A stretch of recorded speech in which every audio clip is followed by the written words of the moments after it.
안녕하십니까. 이슈라디오입니다. 더불어민주당의 혁신위원장인 김은경에 대해 상당히 충격적인 제보가 있습니다.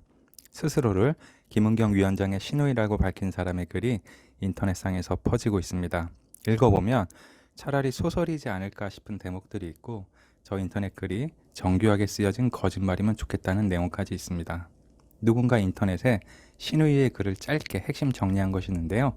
이를 옮겨서 읽어보도록 하겠습니다. 1. 한국 외대 법대 동기 남편과 결혼하고 졸업 후 독일로 유학감. 2.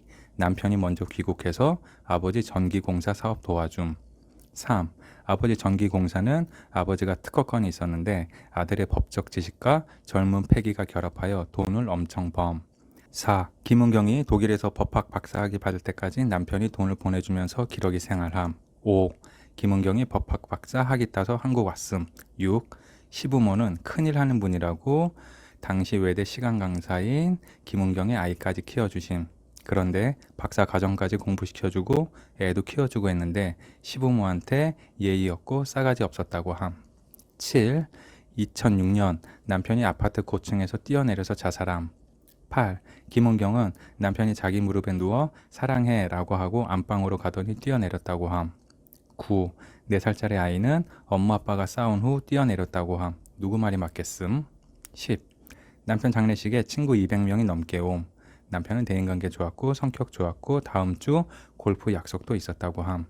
11. 남편 친구들은 하나같이 자살할 친구가 아니라고 굉장히 의아해 했다고 함. 12. 시부모는 부검을 하자고 했는데 김은경이 반대해서 부검을 못함.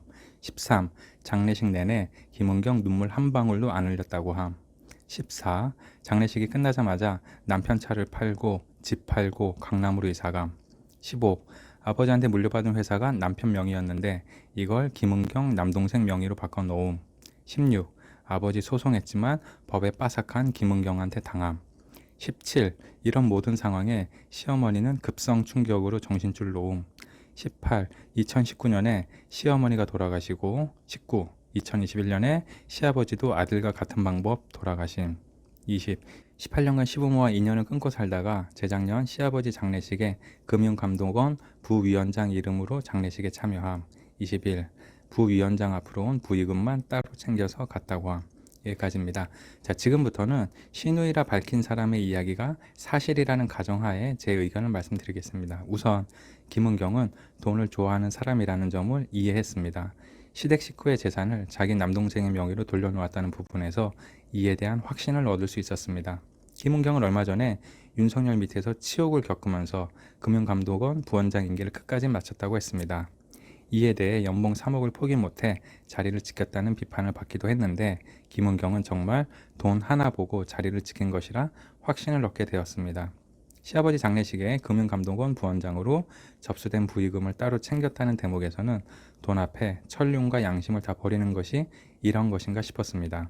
18년간 인연을 끊었던 시아버지 장례식에 왔던 목적이 부의금을 챙기는 것이었다니 믿을 수 없을 정도입니다. 돌이켜보면 김은경은 남은 수명에 따라 비례적으로 투표를 달리해야 한다는 말을 했을 때 그게 정말 합리적이라 생각했을 것 같습니다. 김은경의 노인 비하는 단순 말실수가 아니라 정말 그렇게 평소에 생각했던 것 같습니다. 동시에 김은경이 노인 비하 문제 초기에 왜 사과를 거부했는지도 이해됩니다. 자기가 옳다고 생각하는 것을 말했는데 주위에서 다 사과하라고 하니 자존심이 많이 상했을 것입니다. 또 다른 뉴스를 보니 김은경의 재산 관련하여 고위공직자 수시 재산 신고 내역에 따르면 부동산 50억에 예금 12억 원으로 총 62억 원의 재산을 보유했다고 합니다. 김은경은 월급 및 성과금 등을 저축해 모았다고 설명했는데 이 설명이 맞는지 의심됩니다. 시댁 재산을 가져온 것으로 부족해 부의금까지 가져온 인물이라면 어딘가에 숨겨놓았거나 본인 남동생 계좌를 차명 계좌처럼 활용하거나 하지 않을까 싶습니다. 시댁의 사업체를 본인 남동생 명의로 돌려놓았다는 점에서 충분히 의심해 볼 필요가 있지 않을까 합니다. 김은경에게 앞으로 총선 생각이 있냐는 질문을 어떤 기자가 했을 때 김은경은 아마 속으로는 당연히 출마하고 싶었을 것입니다. 금감원 부원장을 끝내고 나서 권력의 금단 현상 때문에 괴로웠을 것입니다. 기사 딸린 제네시스급 자동차에 대통령보다 많은 3억이라는 연봉을 받던 자신이 2억을 넘지 못하는 대학 교수 연봉에 스스로 운전해서 출퇴근해야 하는 현실은 불만스러웠을 것 같습니다. 김은경은 따로 연구소를 운영하면서 프로젝트를 수주받아야 하는데 혁신위원장 하면서 프로젝트가 줄어 손해가 크다고 말한 바 있습니다. 애초에 혁신위원장 자리를 추락했던 것은 권력의 맛을 다시 보고 싶어서일 것이고 그 자리를 통해 국회의원이 되는 계획을 세웠을 것입니다. 이번 노인 비하를 통해 김은경이란 인물이 누구인지 제대로 확인해서 다행입니다. 그렇지 않았다면 혁신위원장으로 인지도를 쌓아 더불어민주당의 공천을 받아 국회의원이 되었을 것인 말입니다.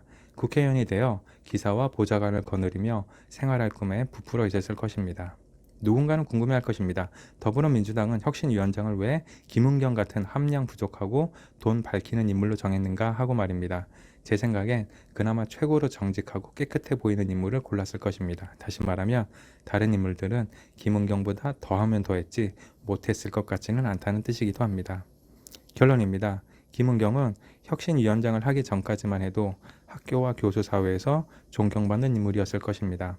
겉으로 보이는 이미지는 교수 출신의 청렴한 공직자였을 것이고 다시 공직자 출신의 존경받는 교수였을 것이기 때문입니다. 늦게나마 김은경의 실체가 알려져서 다행입니다. 김은경이 이제 누구로부터 존경을 받지 못하게 될 것입니다. 김은경의 아들들을 포함한 주변의 모든 사람이 김은경을 볼 때 김은경이 저질렀던 일들을 떠올리게 될 것입니다. 김은경 시댁 식구들에게 너무 정의가 늦게 실현된 것 같습니다. 그래도 더 늦지 않아서 다행입니다. 이번엔 여기까지입니다. 감사합니다.